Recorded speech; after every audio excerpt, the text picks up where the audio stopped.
I believe that YouTube is one of the most biased forms of content on the internet, but I think I need to talk about parasocial relationships. I've seen this word thrown around nowadays by some of my favorite streamers, some of my favorite entertainers I like to indulge in. And I would say anybody in the entertainment industry who wants to be in front of a camera, who wants to be known by other people, are by nature fishing for parasocial relationships, in my humble opinion, because that's the way entertainment works. They want to see something that they can't do. And I see a lot of the videos, there's like my feed is flooded with videos where I feel like you could just talk to that person like they're a friend. Like this video, for example, the irony is not lost on me. Which I have had conversations with my friends like this, where how much is YouTube a parasocial relationship and how much is it just YouTubers trying to get you to have one with them? That's where I kind of draw the line in a way where it's like, does it matter which way it goes? Well, the only reason why it matters now is because so many channels and YouTubers have taken upon themselves to call their fans or people who just care a little too much about their lives parasocial as an insult.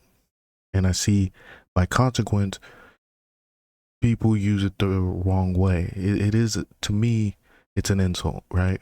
And you should use it as an insult.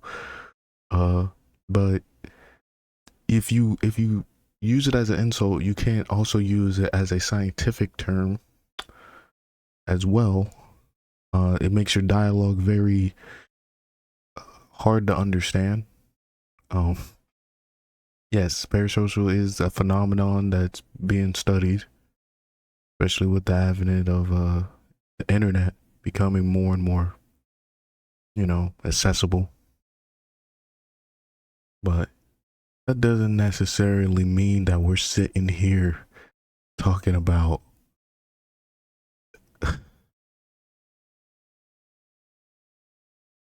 people being parasocial over the internet as necessarily the thing that's making society and people being more and more lonely and all this stuff. Like me personally, I don't get that line of thinking.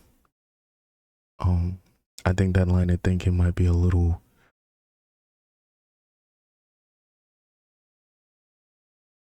misguided to me.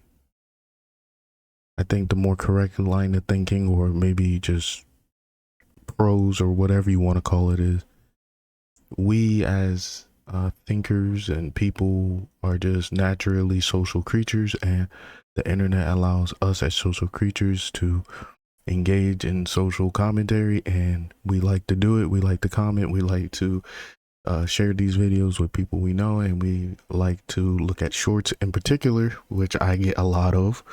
I don't know about you guys, I get a lot of shorts from my friends where they just think this is the most hilarious thing in the world, and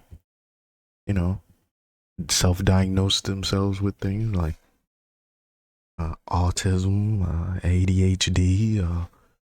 Tell me if you heard any of this stuff before. And I don't know, like, I don't know how it feels to be people with those afflictions, but I wouldn't want to have those things as a choice. I wouldn't want to have these afflictions as a choice per se, but it seems that a lot of people has taken upon themselves to have it as a choice.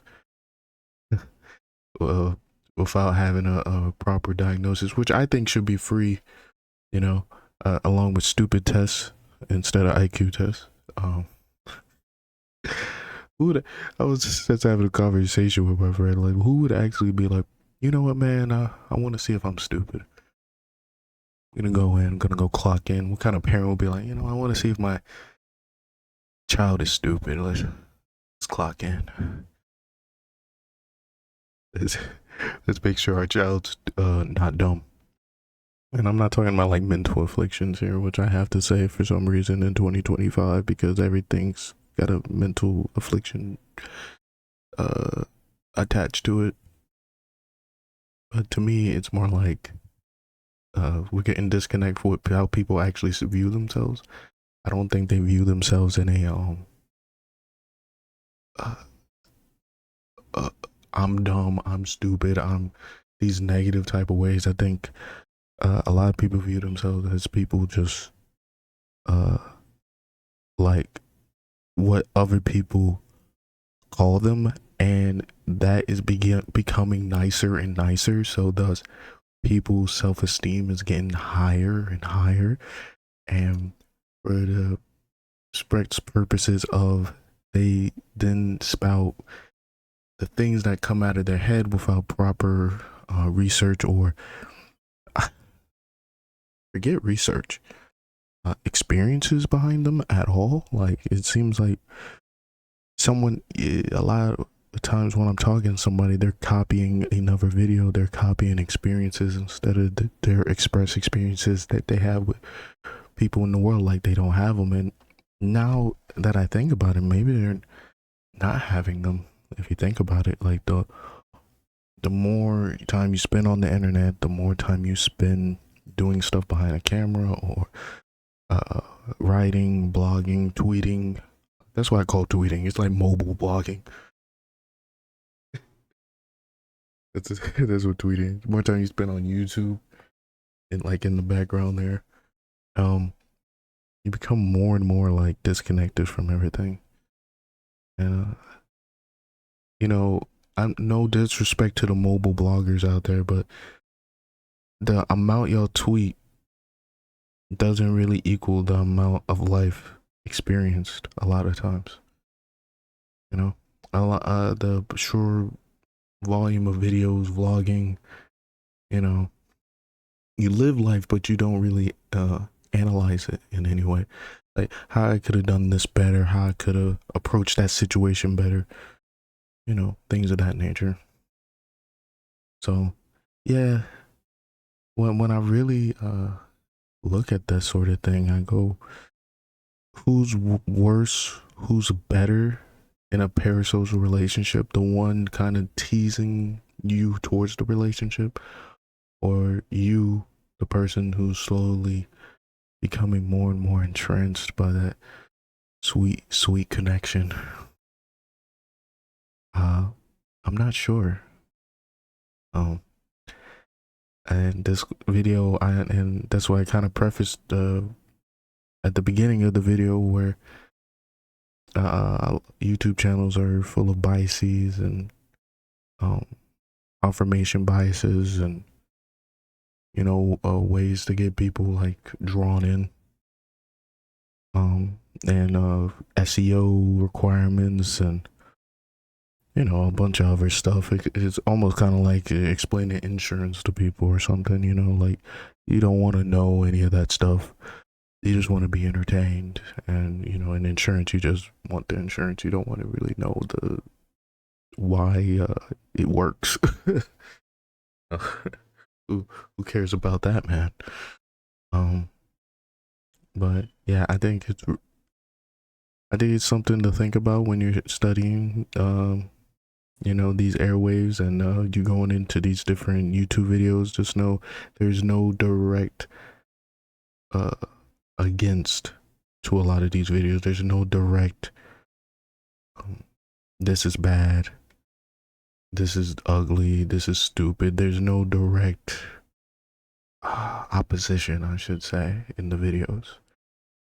Just people spitting their opinion, and you should do your own fact checking before you repeat what someone says in a video or some statistic.